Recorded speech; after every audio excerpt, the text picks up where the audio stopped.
Shivanshu recording studio बानावर बिशुनगंज।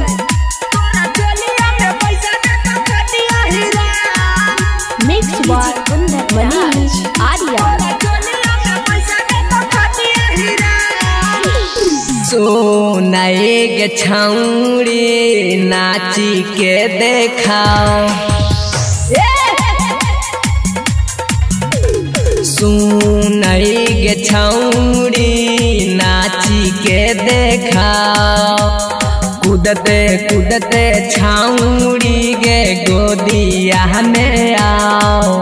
हे गे नाचते नाचते छौड़ी करी दे बिहान, तोरा पैसा दे तो चोलिया में खाटिया हिरन, तोरा पैसा दे तो चोलिया में खाटिया हिरन। सुनाए गे छौड़ी नाची के देखाओ, सुनाए गे छौड़ी नाची के देखाओ, कूदते कूदते छौड़ी गे गोदिया में आओ।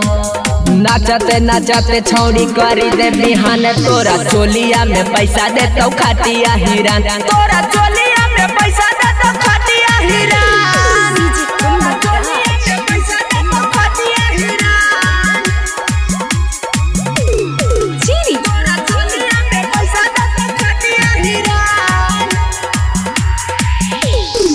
छौड़ी लगैले हही तू ओठल लिया, कान में पहनले हही छौड़ी तू बलिया,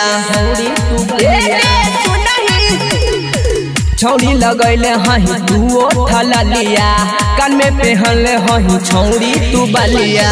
आहाई औ छौड़ी गे मानी ले तू बात, नीचे से नीरेखा हो खाली बाबुआ, हमारो पर दे दे छौनी तनी सादिया, तोरा चोलिया में पैसा डालतो खाटिया हिरन, तोरा चोलिया में पैसा डालतो खाटिया हिरन।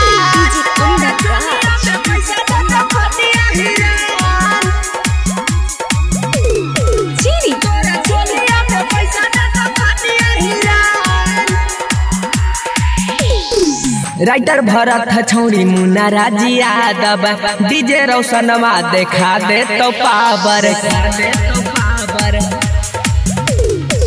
राइटर भरत छौड़ी मुन्ना राजी यादव, डीजे रोशनवा देखा दे तो पावर। पूरा बिहार में हो जैतो प्रचार, हमारा खाली दे दे चुम्मा एक बार, हमारा तू छौड़ी कराई देने मन, तोरा चोलिया में पैसा डालतो खाटिया हिरन, तोरा चोलिया में पैसा डालतो खाटिया हिरन।